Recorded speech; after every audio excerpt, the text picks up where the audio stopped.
And I request everyone to say sadhu to start the supportive factor session. Sadhu, sadhu, sadhu. Namo tassa bhagavato arahato samma sambuddhassa. Namo tassa bhagavato arahato samma sambuddhassa. Namo tassa bhagavato arahato samma sambuddhassa. Pena pindupang rupam. Sadhu, sadhu, sadhu. So as everyone knows, after 45 minutes of walking and sitting, what we usually do is we engage in a talk and a discussion. And the purpose of that is, as we have been reminding every time, is to support the practice, right? So the Blessed One has introduced 5 factors to support the practice. The 5 factors are: we have got to be virtuous, we should have the listening supportive factor, we should have a discussion, we should have tranquility supportive factor, we should have insight supportive factor. So to get those in the last 2, tranquility and insight, we have been doing this technique, and to the best of our knowledge, we try to get concentration and we try to go inside or get inside. So which will be discussed possibly in our discussion session. And this time is usually used for the listening supportive factor and the discussion supportive factor, because this is where you will be able to align your practice with what's happening with you. And when you practice, there will have certain experiences, and you don't know what these experiences are and why these are happening, and there will have a lot of doubts. There may have unexpected things happening, so you may require some clarification. So for that, only we have this listening and discussion supportive factor. In the listening supportive factor, I'll be talking and you all will be listening. And whereas when the discussion takes place, both of us will be engaged in the discussion, and there will have questions, answers, and counter questions, so on and so forth. So first we are taking the listening supportive factor, where what we usually do is we take a discourse from the canon, and we try to elaborate on it and expand on it and try to see how it applies to our practice. So the particular stanza or particular, say, sentence I recited is taken from a discourse called Pena Pindupama Sutta. So the meaning, even this particular stanza I recited, was Pena Pindupang Rupam, right? Pena Pindupang Rupam means, the meaning of it is, as we discussed last time, form is like a lump of foam, right? Yes. I don't know how to pronounce it differently. Yeah, one is FORM and the other is FOAM, right? And this happened when the Blessed One was living with monks in close to in Ayodhya on the bank of river Ganges. And there he has seen this lump of foam floating on the water. And then he told the bhikkhus, body is also like that, form is also like that. And he expanded on that.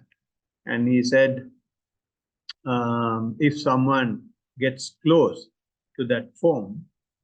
He says a man with good sight would inspect it, ponder it, and carefully investigate it.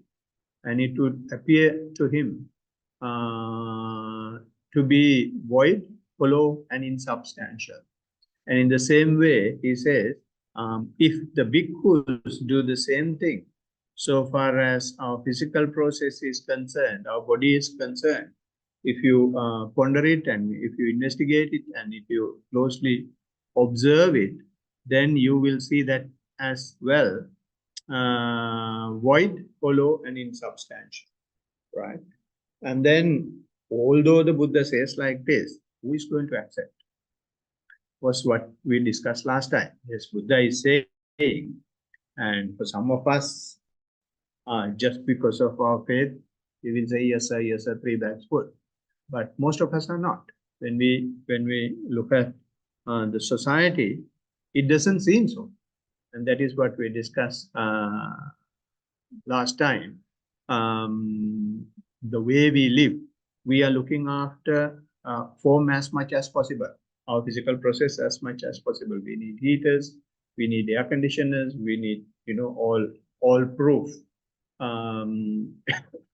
places to live, and we want to make it as strong as possible, as attractive as possible, and plenty of things happening. And that is simply to our physical process. And the Blessed One goes a bit further and says, the form I am referring to is not just what you see and your own physical process.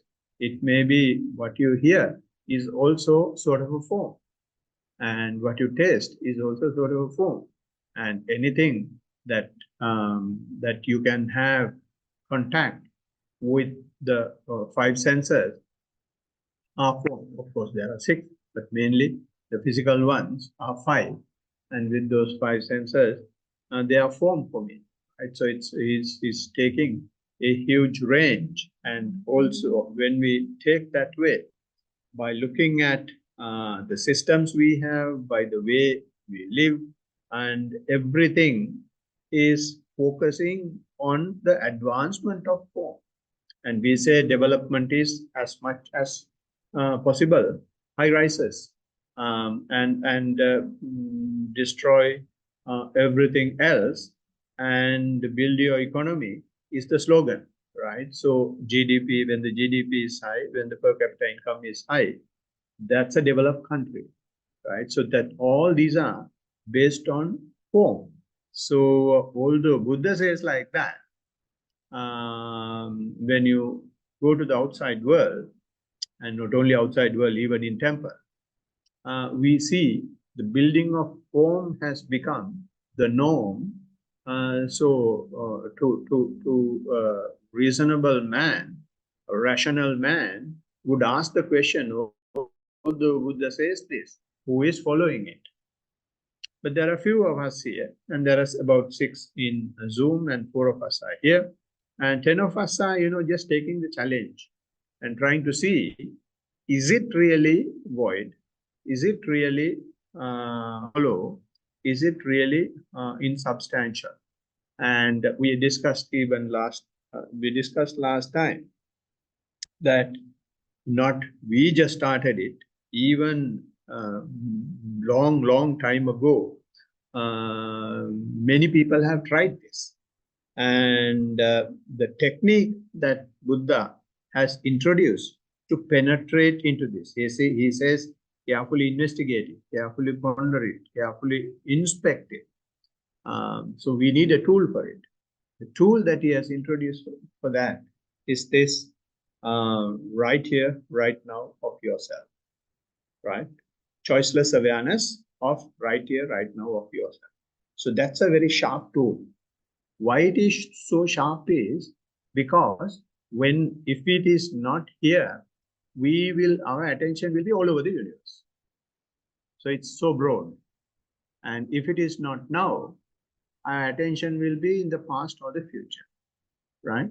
And if it is not I am, we will be having our attention to the rest of the other beings, right? So it's so blunt. But when it comes to right here, right now, you will have to thin slice it as much as possible.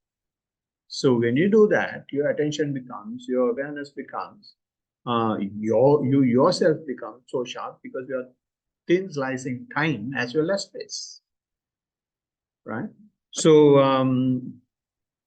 so we are using, therefore, to develop that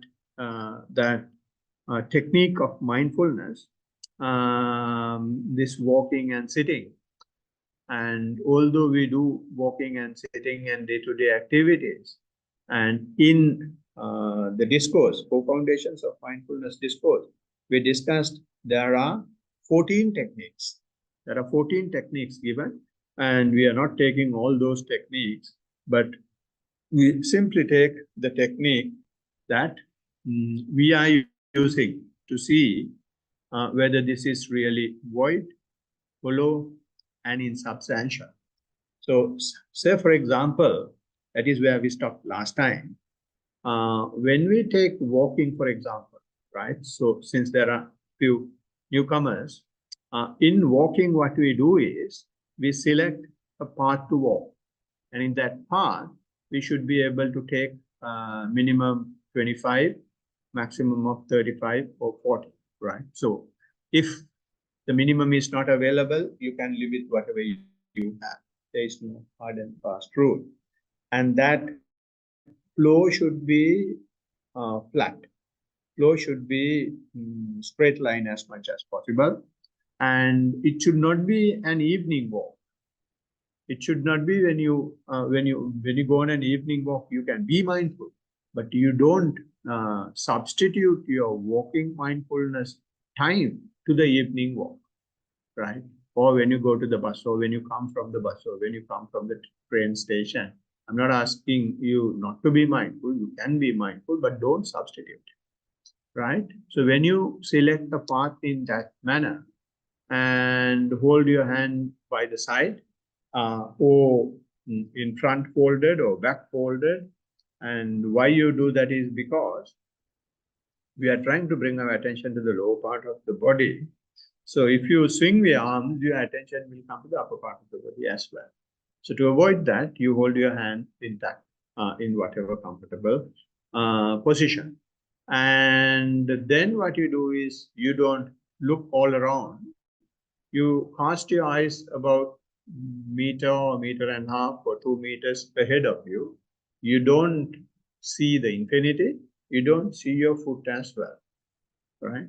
And when you are ready in this manner, then you start walking. When you walk at your normal pace, right? You don't purposely walk to see things. You walk normally, and while walking normally, you try to bring your attention to the walking process, to the sole of the feet, right? So we ask you to bring the attention to what I usually, when I instruct is, I'm asking you to bring the attention to the sole of the feet, right? So when you bring the attention to the sole of the feet, there are two things I'm asking for the beginners to pay the attention to. The two things will be how you place the foot. And the other one is once you place it, what sort of sensation you get. So in that manner, we are completely bringing our attention from the rest of the world to the body, right? So if you can see how you place your foot, usually, I mean, I'm going to tell that now, but you should really see whether it is true. Maybe I'm fooling you, so you will have to practice and see whether it is true. I have really once fooled like that, and they came and told me the same thing, the wrong thing. So therefore, you will have to do it yourself and see. When you place the foot, usually your heel goes first, and then the arch area, and then the pillow, and then your fingers will be firmly on the foot. And then you press the fingers down, and that gives some sort of force. With that, when you lift also, when you carefully inspect, you lift the heel, and then the arch area, and then the pillow, and then the fingers, right? So when you, maybe you will not be able to straight away see this, but when you keep on doing, and gradually, maybe you will see, yes, my heel is coming, and you will lose the rest. But next time, since you know the heel is coming, you can be prepared and see what's happening next. And then you will see the rest of the things. So, and then once you see it, then you keep on observing that and going. And then you remember that you will have to see the sensation as well. So then you see the sensation. When you see the sensation, maybe here it's carpet or tiles. So when you walk on carpet, you may be feeling very soft feeling, right? And you will start feeling the softness when the foot gradually lands, right? So you will see it like, gradually it's coming down, and you will feel the softness. And then when you lift it, you will see it disappears in the same way from the heel onwards. And if it is carpet, if it is tiles, you may see especially during this time, you will feel the coldness. And if you are not, even if you are wearing socks, you may feel the coldness, right? So like that, you will see these things, and you will keep on observing these two and going. And when you keep on observing these two and going, and especially in the discussion, you will have to give your report. So when you give your report, you will be saying, okay, I am observing my placing of the foot in this manner, and these are the sensation I feel. And then I will be asking for you to tell me how many steps you can go like that, right? So you may say so many steps you will be able to take like that. And then I will be asking if you can see these steps in this manner. Have you seen any difference between the right foot landing and the left foot landing? Have you seen any difference, the sensation on the right foot and the left, right? You have seen the sensation, but you have not. Now, what Buddha says is to carefully inspect, carefully ponder, and carefully investigate. So you will have to get, now, since I'm asking the question, you'll have to get a bit more closer and see whether there is any damn difference between these two. But when we walk, we don't see. But when you carefully see it, you may see that either our walking is right foot driven or left foot driven. It's like front wheel, rear wheel situation. For some people, right foot is very active. Left foot is not as much. For some people, their left may be active and the right may not be active. And you will not immediately see that. But when you carefully see it and do it over time, and when you practice on a daily basis, these tiny, tiny things you will see. By seeing this, what happens is your attention is gradually coming to the body. The tactic of the Buddha is not for you to give anything by placing your attention to the foot. Tactic of the Buddha is to bring your attention from the rest of the world to the body. So when you see these tiny details, then if you see the difference, then I may ask you to see, now you are seeing the placing and the lifting of the foot. Can you see the movement of the foot as well? When you, before you place, you move the foot. And once you lift, you move the foot. So this lifting and placing is linked with the movement. So have you seen the movement? So I'm asking you to see the movement. And in the movement, the manner in which it is moved and what sort of sensation you get in the movement. And you can have the sensation when there is a contact. When you touch the floor, there is a contact, and when you lose the contact, and then you can very clearly see it's so obvious and tangible. But when it is being moved, it is subtle, right? So you will have to get now even more closer to see these details, right? So maybe there are certain things that you may observe even in there. Maybe when you move your foot, you may feel in a subtle manner that your foot is going through the air, right? And some people used to say you don't place the foot, and when it comes to the gravity level, it pulls it down.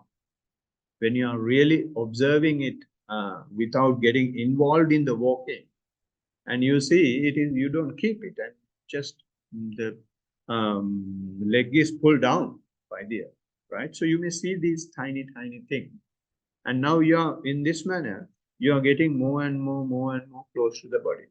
And then you will say, I feel when I walk like this, since your attention is always with the sole of the feet, I feel this coolness or the softness or the hardness, whatever you feel, so much on the sole of the feet, right? Because especially in Sri Lanka, when you walk outside, we are walking on sand or on gravel, right? So it massages your sole of the feet so much. So you start feeling the sole of the feet so much. So when that happens, he will come and say, talk more about sensation. Then he asks them to see,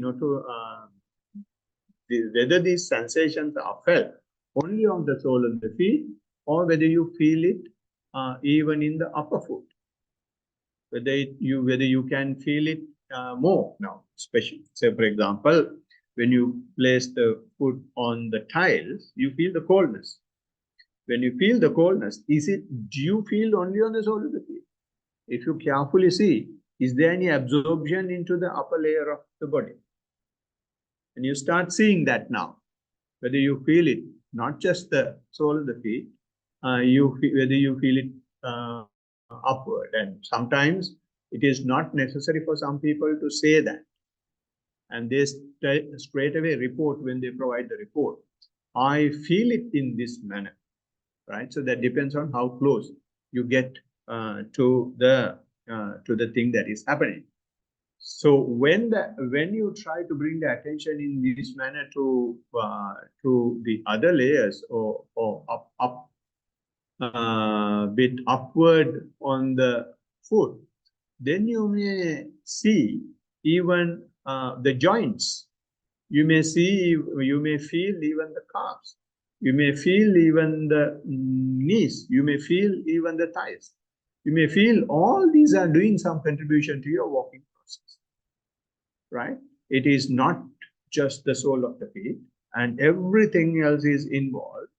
And you see all these things. When you see these things, it may come to a stage that there is no one particular thing that you can bring your attention to, because all these are happening all the time. Because walking is a process where the weight of the upper body is balanced on one foot.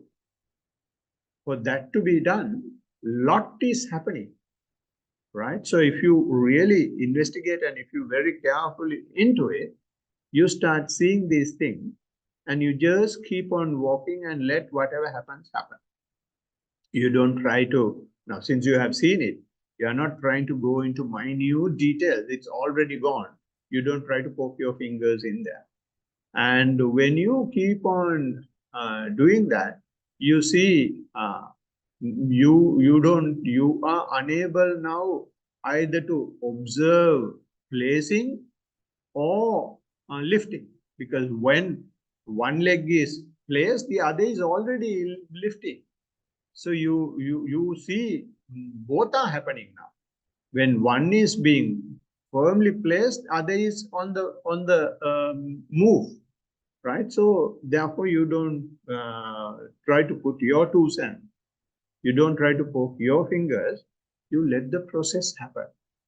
So when this happens, you will be just walking like a zombie, and you don't have any attention to the sole of the feet as you started earlier.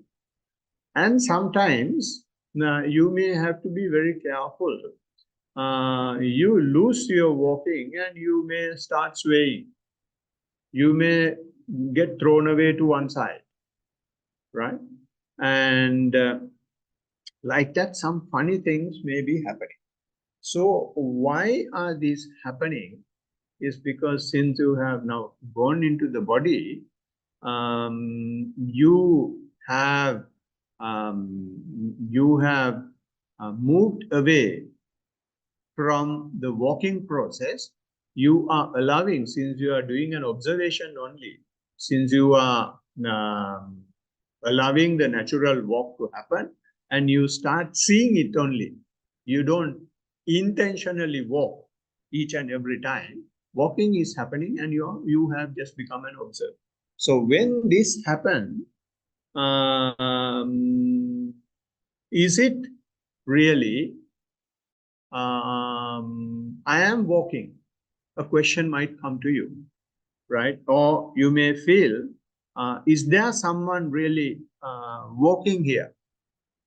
Or is it something happening, right? And some of you may have observed, when you start the walking, you start very fast. But after some time, it gets gradually slower. And for some people, even without your knowledge, it stops. So if there is something not void, if there is something not hollow, if there is something really substantial, these things cannot happen. But it is not very obvious in walking, but there is some parallel to what Buddha says. But after walking, we come and sit. When we come and sit, we go to the deeper layer of the mindfulness. Because while walking, what we do is, we straight away, after all the work that we do, we can't come and sit. Then it becomes, sudden break on the highway, and you may skid and you may meet up with an accident, right?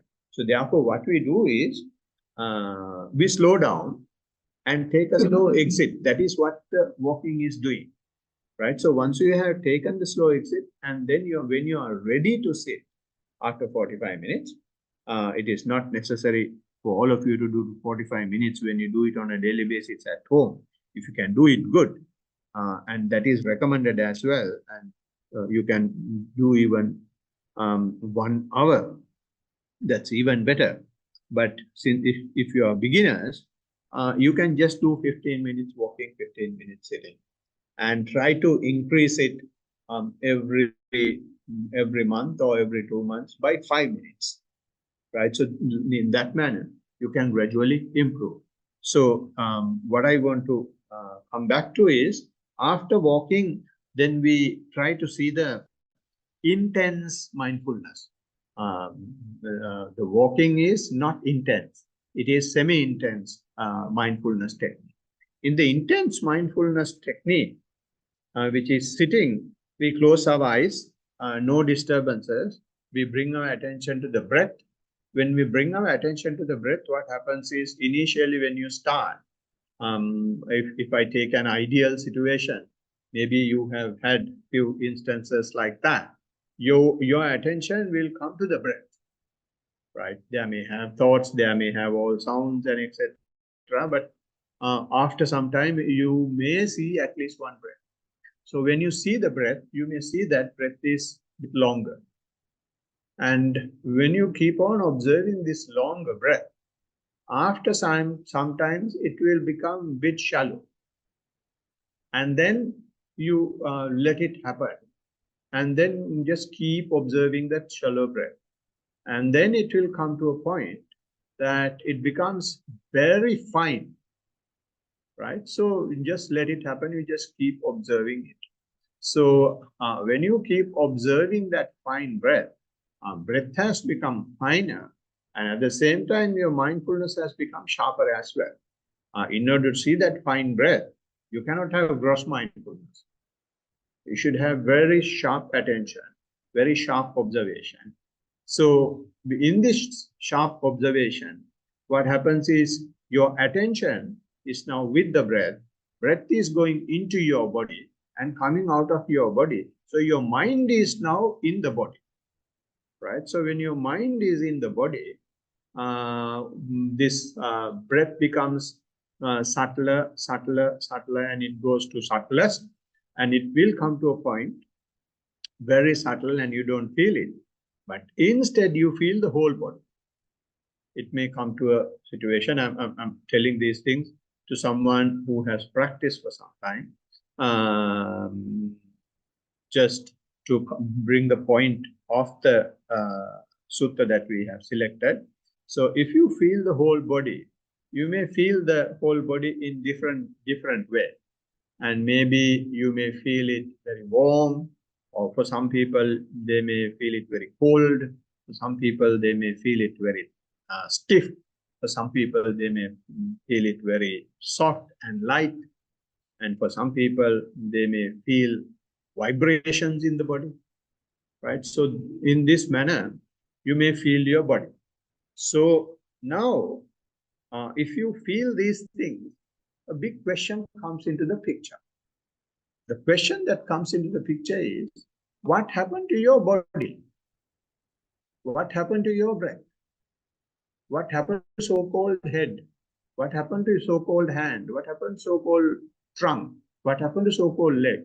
Because you don't feel those things, but instead you feel more this heat, more coldness, more vibration, not the hand as such, unless you think about it, right? So therefore now, this is now you can ask, is Buddha right now?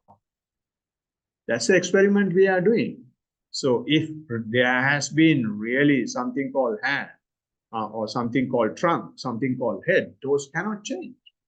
But when we bring our attention using the techniques that the Buddha has given, and when we move away from the so-called body and just become an observer and just keep our video camera on, now we start seeing something else.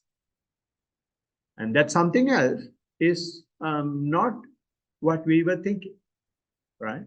And still we don't care about it. We just keep on observing. When you keep on observing, it may come to a point.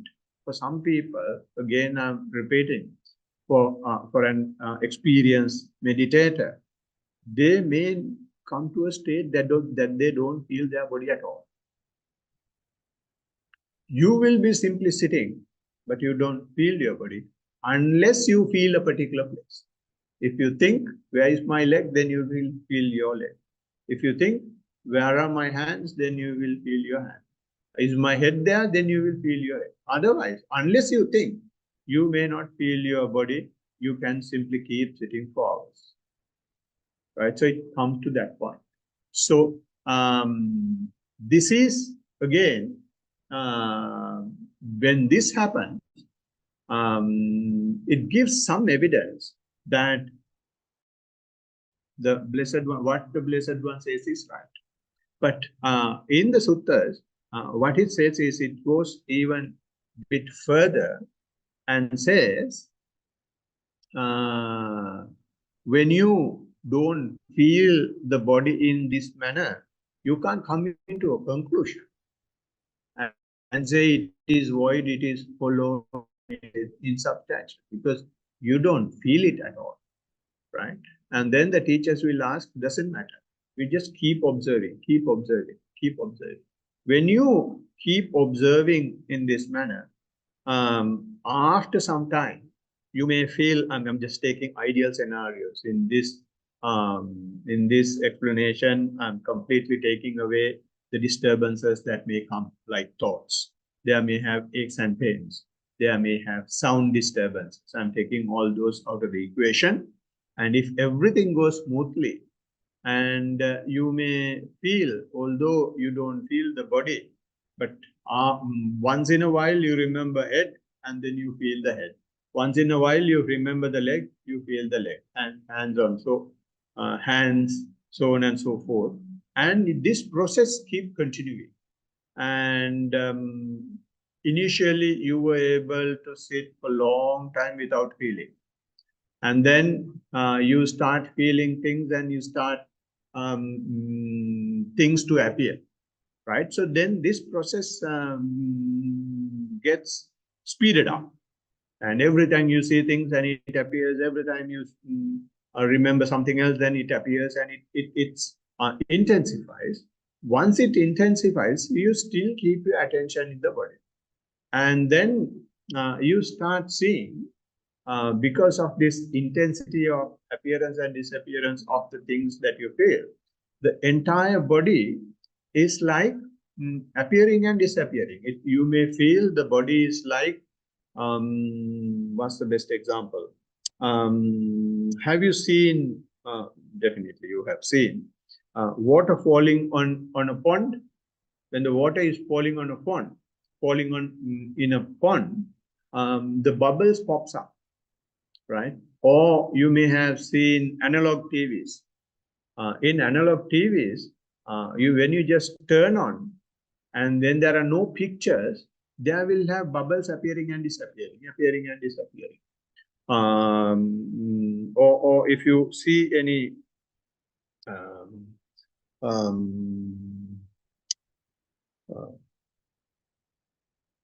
there are, how do I call it, in raffle tickets and all that, they put all the coupons into a box and then blow it up.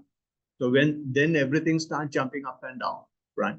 Or you put some seed onto a hot pan and they start jumping up, right? So like that, you may start feeling the body in that manner. It's appearing and disappearing, appearing and disappearing, appearing and disappearing. You just keep observing that right through. When this happens, then you feel, if you have heard this particular simile that the Buddha is giving, Pena Pindupang Rupang, in other words, form is like form, right? Now you think, yes, that is true. We also have a body-like lump of form. This is, no one has told you, but you yourself has experienced. And after some time you read this sutta, then you feel, shocked. This is what happened to me. Right? So for such a person, then he will at least accept the fact that this is something that is true, and this is something that can be experienced. This is something that is true. Right? So that is why the Buddha is saying the form is like a form, because when that lump of form, it will also be like that. And some particles, I would say, will disappear and another one will add on to it. And another few more will disappear and few more will add on to it. So like that, our body is also having this appearing and disappearing phenomena, arising and passing away phenomena. And the Blessed One says in Four Foundations of Mindfulness Discourse, you can see this not for hours together initially. You can see these things momentarily. When you have 100% perfect mindfulness into the body momentarily, you can see this appearance and appearing and disappearing situation momentarily. But if you see it once, and then if you are able to provide the necessary conditions, and if you see it for the second time, third time, then it will come to a stage that you will be able to see it for few seconds sometimes. And for some people, when that situation, when the necessary requisites of the mind is provided, you will be able to simply let it happen, keep observing. When you keep observing, something very, very nice is happening. When you come to the stage of observation, do you do anything intentionally? You don't do anything intentionally. Only thing that you are doing is observing. And observing means when the observation continues in this manner, you don't do anything at all. So only thing you are doing is not doing anything. So since you don't do anything, no form will start appearing. Because for you to for you to allow the form to appear. As I told earlier, if you think where my head is, then the head will appear. Now that it is not there, but it has gone from your mind, right? So since now you don't do anything, no new form is appearing. No new cells are appearing. No new molecule cells are appearing. Right? They are created by the mind. Right? But on the other hand, what is already there, you start seeing passing away. And I'm talking about an experienced practitioner. So when this happens, then there is no need for you to believe what the Buddha said. You go to the real experience. When you go to that experience, it's not a question now. You don't ask, is it full or void? You don't ask whether it's solid or hollow.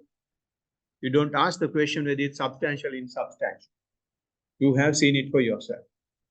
You have come from the world where the form was the norm, but gradually through the path, you have seen your own breath get subtler, your own breath disappear, your own breath, your own body, although we consider it as it is there and substantial, and so far as the mind sharpness is concerned, it's nothing, right? So even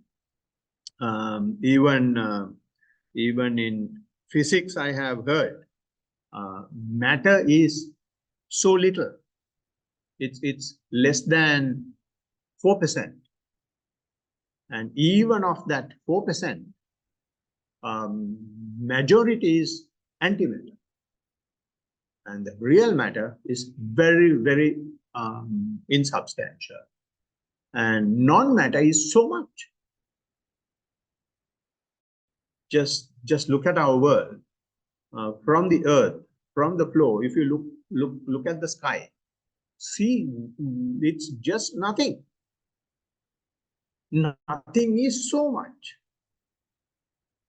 right? So therefore, you have experienced that, but not from a lab now, not from a book, not in a tunnel that you have dug to do an experiment. You have done the tunnel within you, and you have seen it for yourself. When you become so sharp, there is so much more in the mind, which is non-matter, than the matter we consider. So Buddha has seen this, left, right, center, and he has seen much more than we have seen.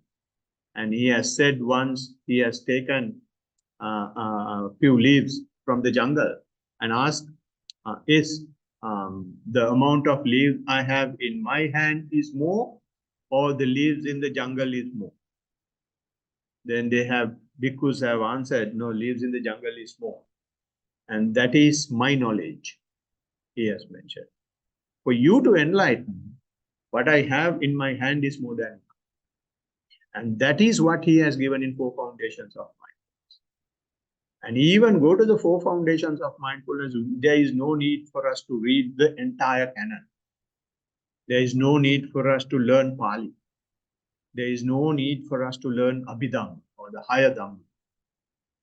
If we simply know the 4 foundations of mindfulness, not even 4 foundations of mindfulness, so far as my experience is concerned, my teaching is concerned, and the experience of my students are concerned, I simply tell them only 4 things. Have the attention to the body, keep the mindfulness to the fore. If you keep the mindfulness to the fore, with your body as the focal point, then everything else will happen. If we forget this simple formula, simple scenario, and if you try to do a big formula, and which cannot be written on a blackboard, then you are missing it out. The formula is so simple. Don't do anything. Have the body as the focal point. You simply keep observing.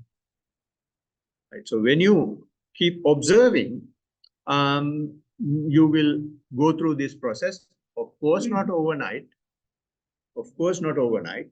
You will have to have continuous practice, and doing it once a week is not enough. We will have to do it on a daily basis. And even when you do daily basis, don't rush. Don't rush. You can, as I said earlier, have 15 minutes walking, 15 minutes sitting, and do it every day, and then every 1 month or every 2 months at your convenience, without stressing you too much, without stressing your life, without stressing your studies, without stressing your work, without stressing your relationship. You add 5 minutes every 1 month or 2 months, and gradually increase it. And then you, over time, you will see these things are starting to happen.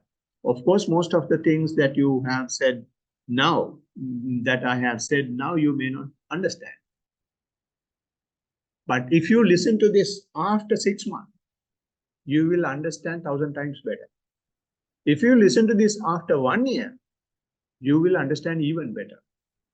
Right? So it's not that what I have said is correct or wrong. You are improving. When you improve, you start understanding this more and more and more, because it becomes your experience. Now you will have to just listen and say, okay, he's saying, okay, I'm accepting, or I'm not accepting, whatever. But when you go home, you may intellectualize, yes, it might be true, right? But when it comes to your practice, and if you keep continuing your practice, you will be able to see that these are things that are happening. So, so it will not be a question after that. So you will see Blessed One is making sense now.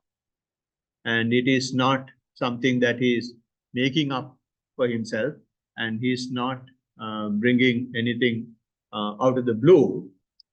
He's showing us something which has been there and which we have not seen, because our attention was in the past, because our attention was in the future, because our attention was in the moon or in the Mars or in the other galaxy, because our attention was with the girlfriend or the boyfriend or the parents or the sibling.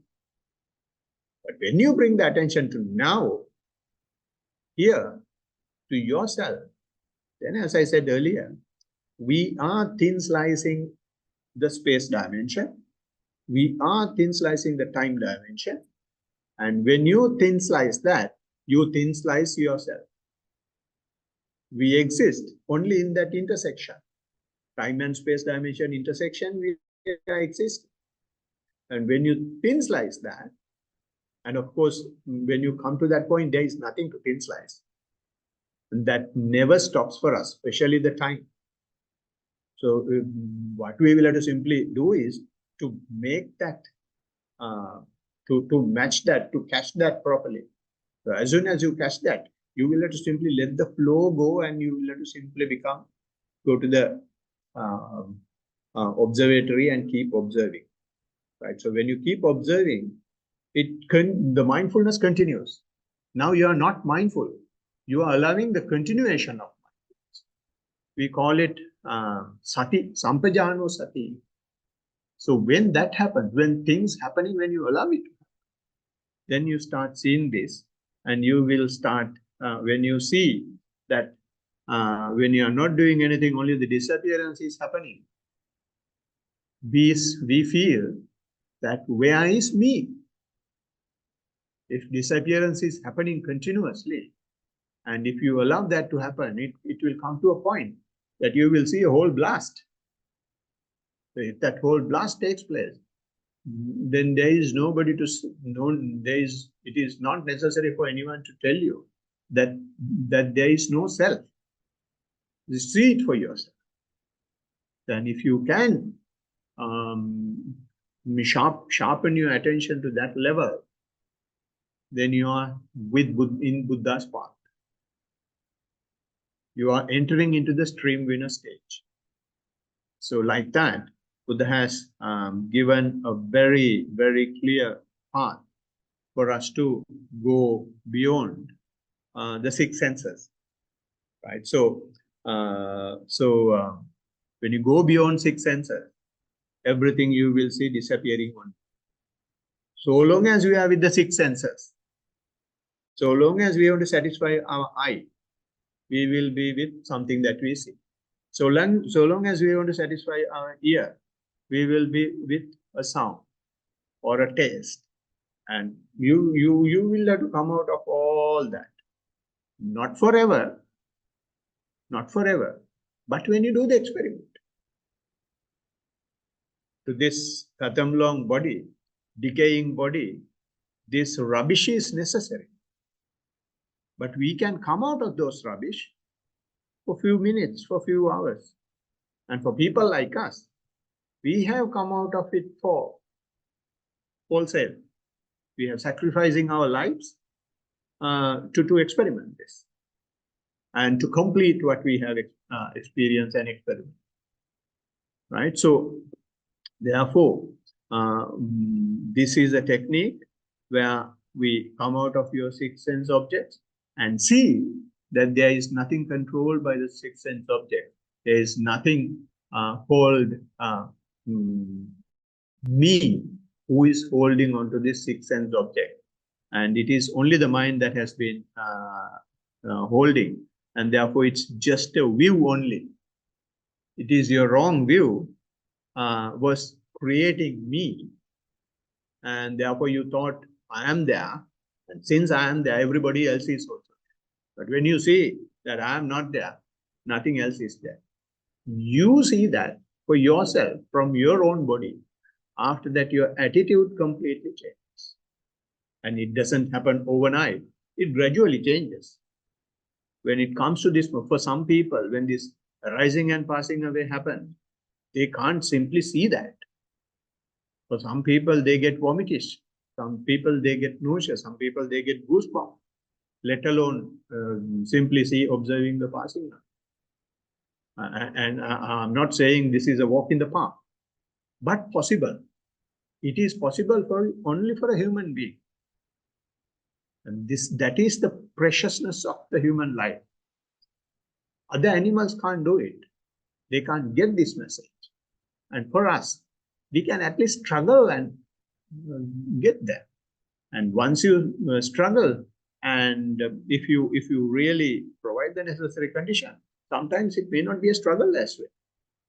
For people like me, it was a struggle because I was married, kids, so I had to do all that chores, and then I will have to practice as well. I'm very happy about it because I can tell people it is not necessary for you to come out of your ordinary life. You can have all these things, but at the same time, if you dedicate yourself, you can allocate definitely 2 hours for the practice. And if you allocate 2 hours for the practice, things Buddha said 2,600 years ago, you still can experience. But with the right instructions, with the right guidance.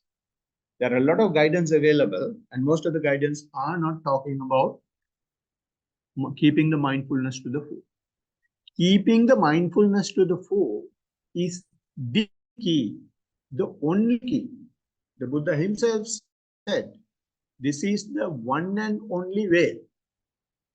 So a lot of people will talk about a lot of rubbish. I'm not saying rubbish, I can't say rubbish. A lot of things.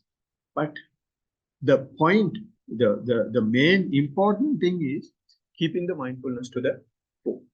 Right? So when you see this, what Buddha says in the what you call discourse is that you will start gradually understanding this has happened even in the past. When you're born, we are about 3 pounds, and then about 12 to 18 inches. And when did we grow up to this level? Because this arising and passing away, arising and passing away, arising and passing away. And in my case, less arising and more passing away. That is how we die. But if you stop that generation mentally now and see, we can see our passing away while living. That is the experiment Buddha is giving us. to see our passing away while living. Therefore, there is no need for us to wait for the death to go to heaven or hell. If you don't see this, even here you are in hell. If you see it, or if you at least try to see it, you are in heaven. I'm not saying the Buddhism is trying to take people to heaven. Buddhism is not trying to take people either to heaven or hell. There is a gap in between, where there is the highest supreme bliss, and Buddha is taking us there to the supreme bliss, which is not available even in the heaven, right? So therefore, he understands that this has happened in the past and future. He is understanding if it is happening to me, same thing is happening to my kids, same thing is happening to my wife, same thing is happening to my girlfriend, same thing is happening to whoever who is here, all the animals, right? So internal and external, he understands. He understands certain layers are gross, certain layers are subtle. He understands whether it is inferior or superior. This is the truth. And he understands whether it's far or near. This is the truth, right? So therefore, the Blessed One says he understands this in 11 facets. So that these are the 11 facets. It's not only you understand the universal application of this phenomena because you experience it. And you can see intellectually now, in the case of Buddha, he was able to see it happening to other people as well. But in our case, we don't have that capability. But we can intellectualize it. We can borrow the knowledge and apply and see, right? So therefore, it is practice is yours and experience is yours, and you can see that what is forming up in the river is happening in our body as well. So may you all be able to sharpen your mindfulness to see this either today or sometime in the future and come out of this suffering lives. Thiruvan Saranai, blessings of the Triple Gem. Sadhu, sadhu, sadhu. All right. So with that, I would like to open up for questions if there is any.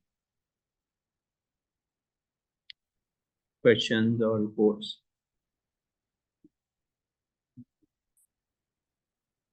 Yeah.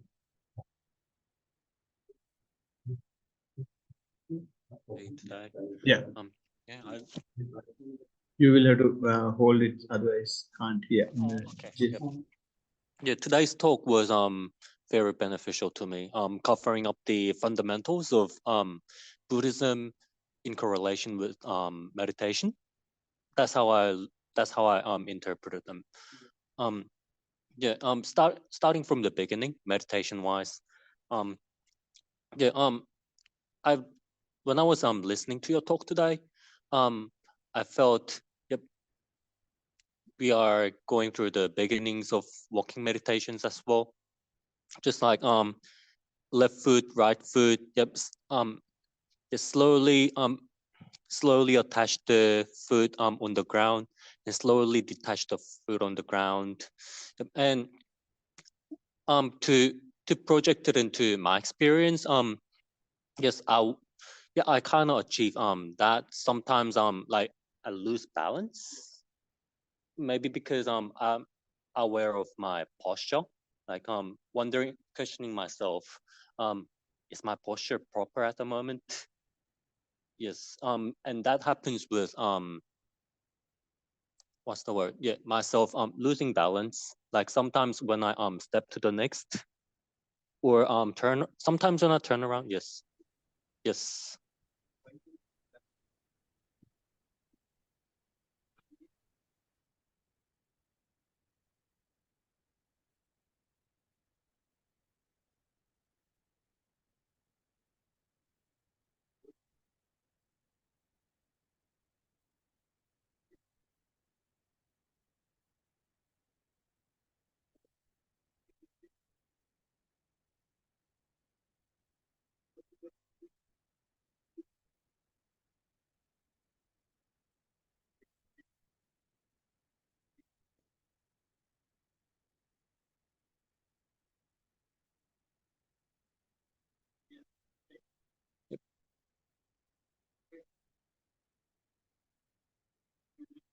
Yes.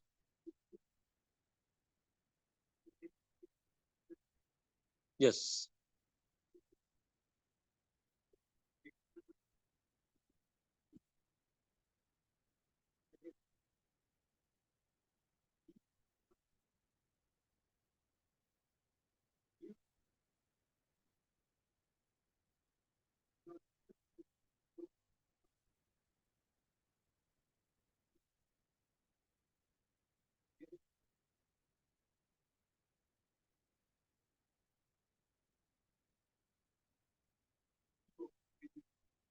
Y- Um, Did you understand? Not really. So we consider that there is a person here. Yes. That person is doing everything. Mm. But what we do in the practice is there is a person and that person is okay. Person is taking the role of observation. Yes. When he takes the role of observation, person doing the walking is The person doing the walking disappears. because you are not holding on to your walk. You are not identifying yourself. So when you don't identify yourself, there is no one to control your walk. There is a lump of flesh. Yep. There are few bones, and there are some weight. They are moving because of the order that you have initially given. But there is no one control. The person is just looking. Right? Suppose you are given a small child to look after. Yep. And you let that child in the garden, and he just keep sitting up. Will he sit just in one place? No. He will be ahead of. So the same thing here. Mm.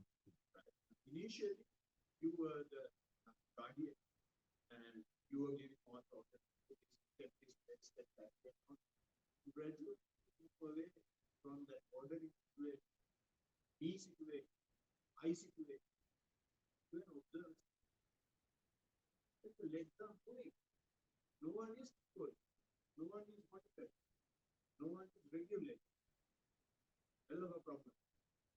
So you lose your balance. That is how the progress. We call it disappearance of self, or deterioration, or depreciation of ego.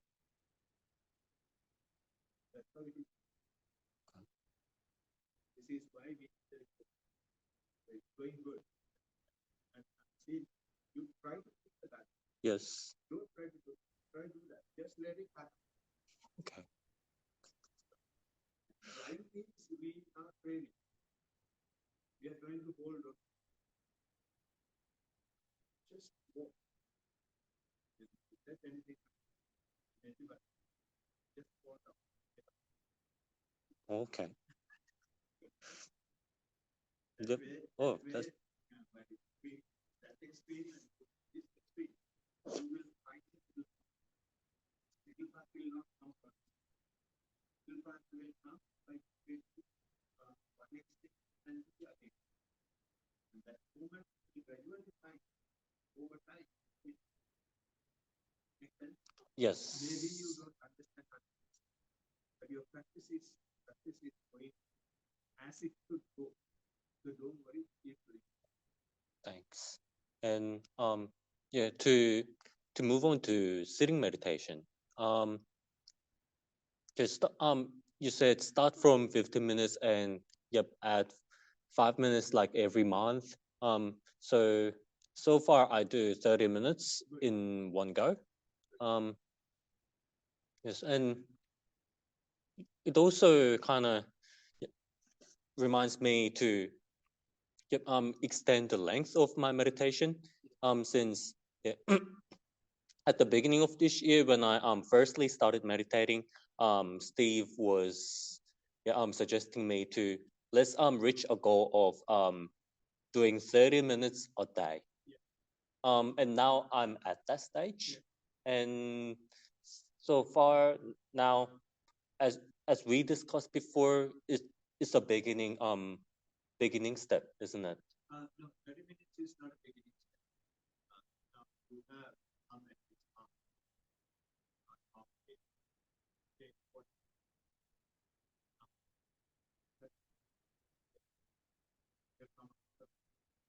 So Okay. in that case, the time is important.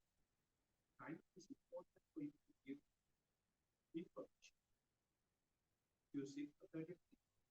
What are the details? What are the information that you can provide to me to say that you were my in walking? You said after my talk. Yes. Then only you realize that these are things that should be discussed. Mhm. And then you were able to relate. Yes. Like that. Yes. In city, have you seen that? First, You yes. see what happened? What details of the test you have? Yes. At first, yep, I struggle with breathing kind of. Sometimes I can't really hold and release the breath. But if once I overcome that process, I get okay. No, it's like there is no need for you to hold that. Rest is happening whether you like it or not. So what we are going to do, observe the natural. When you observe, if you don't feel breath, just be aware that you don't feel breath. At one point, it will come to observe. You may feel that then you can, and from there on you can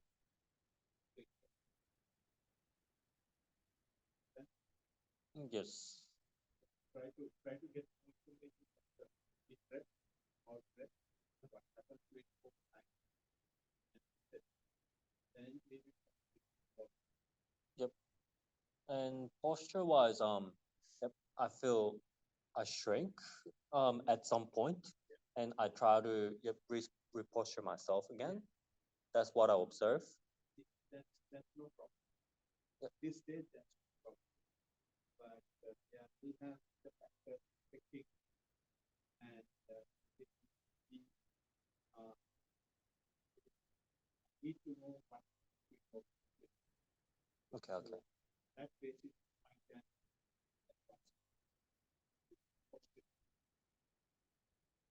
Yep.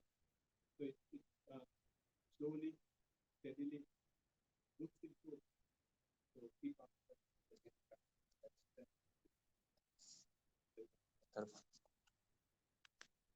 Right. Any other questions?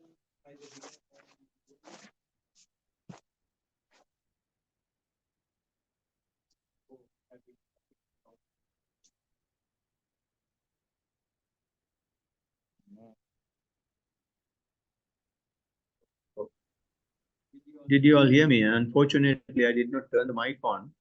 Yeah, I couldn't quite hear you. Yeah, you would have disturbed me. Okay, I can hear you now. Yeah, now you can hear, but I was talking a lot. And Okay. yeah, so somebody would have disturbed me. Sorry, really extremely sorry. I'm more worried that it is not recorded.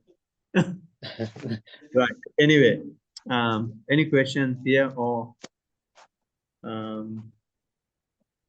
you have? Yeah, I'm okay. Yeah. In Zoom, any question? I've just got a question, so answer. Yeah. Oh, not really a question, just like I haven't got much to report, but when I do my seated meditation, I feel there's like a tightness in the groin, like on the left side of the groin that I feel, and sometimes I pull my left shoulder like to get comfortable. Like I feel like sometimes that energy is just pulling me, like turning my upper body as well in order to like kind of like get comfortable. But when I bring like a different attitude to the practice, like like I think the Swami has mentioned, like I'm ready for anything attitude, like like a better sense of awareness of my body, like then like that comes from like from my legs, and like when that happens I can actually stay still, and observe that that pulling of the energy. I do like try to go down, see where it's coming from, and usually like it's sort of like entanglements. Like I don't want to mention big words, but like usually from my like it reminds me of like my older brother, or like, or you know, this girl I used to have a crush on. It's like these like tensions that are like kind of like pulling me. But when I bring more awareness and like a better attitude to the practice, I can just observe these things happening. Apart from that, yeah, that's the only thing I want to bring up. So when that energy pulling is felt, mind is giving so many suggestions, so many attributions to it. This is why you are bringing the girlfriend into the equation, your brother into the equation, this into the equation, that into the equation. And it is great that now you are gradually learning. Let it happen. Don't accept any. Mind will never stop giving suggestions. But don't try to ponder them. Okay. Let it play here. We don't care. We simply observe everything. So let that energy do whatever it is trying to do, and simply observe and bring on that daredevil attitude. Yeah, I've just got one more question. When someone says like keeping the mindfulness to the fore, like, is there such thing as like being mindful out of fear? Like, because I had that kind of attitude for like a very long time, but it's when after like Swami Maharaj mentioned to bring that daredevil attitude. It started happening, like especially like the last few weeks. My attitude changed. All of a sudden, I'm not so worried about keeping mindfulness to the fore. I just let whatever happen, and things are just taking its natural course. Yeah, that is mindfulness to the fore. Okay. Otherwise, if you try to be mindful, you will be mindful. You will be there. I will be there. So if you let whatever happens happen, then I will move out. So therefore, intentional involvement, when the practice is developing, intentional involvement should gradually reduce. Okay. So that is what you are telling me, and that is keeping the mindfulness to the fore. So when you keep mindfulness to the fore, simply the camera is on. That's all. I'm not there. Okay. That will be awesome. And hope there are no more questions. Yeah, Bhante, I have report question. Yeah, please go ahead. My walking meditation, my primary object was feet. I counted 440 steps, and I felt that my left feet produce more force. Different thought rises a lot, but not distracted during the walking meditation. And sitting meditation, my primary object was breath. I counted 158 breath, noticed thought and some distraction, and let them go and focus back on breath. First, I felt like deep inhalation and exhalation. Then it changed to like a steady kind of breath. And then it became faster and shorter. And after a while, through the end of the meditation, it becomes again the steady. Okay. I've been like meditating like for 2 years, but walking meditation like 20 days or so, because I wasn't familiar before. I was at your monastery for 5 days. If you remember, I was from Iran. So we had a discussion. So now I'm starting in my home, like doing this. So I wanted to like know your feedback, whether is my report is okay, good. No, I mean, so far as the reporting is concerned, there is no good or bad. In mindfulness, we don't try to say whether it's good or bad. We will try to see where it has to be corrected and where it has to be helped. So in your report, the main thing I noticed was you have been counting steps and counting breath. Yes. So this is something that you can avoid.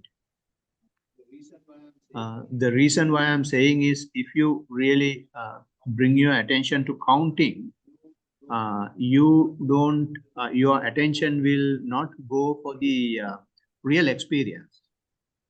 Yeah. Counting, we are not trying to see how long we can be with our walking or how long we can be with our breath. That is important, that is good. But it is more important for us to see when we observe what we feel. That is the experience. We are more into the experience. Right. So since we have now done this counting and since you are able to be with the primary object for some time and you try to get more information of the walking, your breathing informations are fairly good. But for walking, if you can now avoid counting, you can count if you want up to 10, right? And don't go any more. And don't do that also for more than two, three laps, right? You try to keep your attention to the sole of the feet and see how you place it and what sensations you feel. And Okay. when you keep on observing that, see whether you get any other information about walking. Right? Yeah, okay. Yeah, that was like my questions also answered with that, because my Yeah. question was about that. I wanted to know at what time I can stop counting, so you just Yeah. explained it all together. Yeah. And after some time, you completely stop counting. Simply take your attention to the experience only. Okay, thank you. And so far as your sitting is concerned, sitting is going good. Don't do counting at all.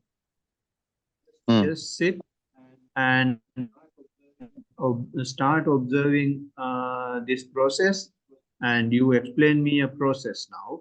And how long do you sit? 1 hour or 45 minutes or more?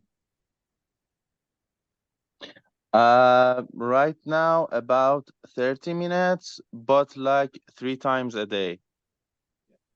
Yes. So yeah, that's good. But is it possible for you to increase 5 minutes?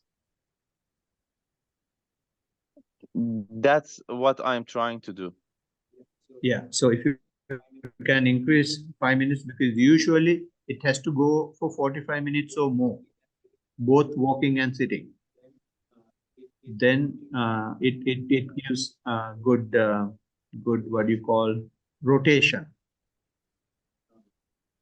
And when you do those things, see how many times this process happens in one sitting, and this will intensify and it will giving more experiences. So when those experiences come, just be ready to observe. Nothing to get shocked, nothing to get alarmed, simply to observe. Now, you said it becomes shallower and then intensifies again, then it becomes shallower. So that's how it goes. And when it happens more frequently, the speed becomes even faster. It's like, you know, a fan that is put onto the highest level. Make sense? Yeah. Thank you. Right. So hope there are no more questions. There are no questions here and no reports here. So I'm going to the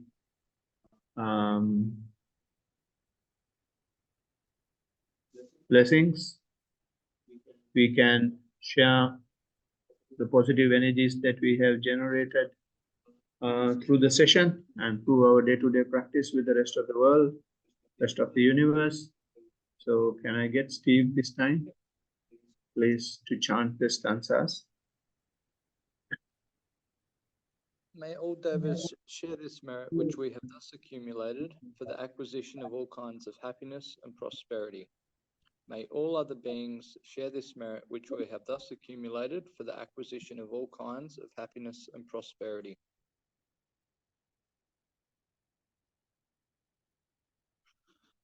May all the beings share this merit which we have thus accumulated for the acquisition of all kinds of happiness and prosperity. May all beings inhabiting space and earth, devas and nagas of mighty power, having shared this merit, long protect the dispensation.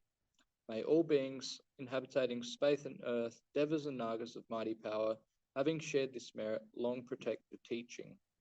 May all beings inhabiting space and earth, devas and nagas of mighty power, having shared this merit, long protect me and others. If by deed, speech, or thought, heedlessly, I have done any wrong, forgive, O Master, O Victor, greatly wise. If by deed, speech, or thought, heedlessly, I have done any wrong, forgive, O Dharma, to be seen here and now, timeless. If by deed, speech, or thought, heedlessly, I have done any wrong, forgive, O Sangha, practice well, the incomparable. Let this merit accrue to our departed relatives, and may they be happy. Let this merit accrue to our departed relatives, and may they be happy. Let this merit accrue to our departed relatives, and may they be happy. By the grace of this merit that I have acquired, may I never follow the foolish, but only the wise, up to the time I attain Nibbana. By the grace of this merit that I have acquired, may I never follow the foolish, but only the wise, up to the time I attain Nibbana. By the grace of this merit that I have acquired, may I never follow the foolish, but only the wise, up to the time I attain Nibbana. Sadhu, sadhu, sadhu. Sadhu, sadhu, sadhu. Good. Thank you all for joining. And we will meet again next Tuesday. Everyone's gonna Everyone, Everyone, so nice. everyone, Saranai.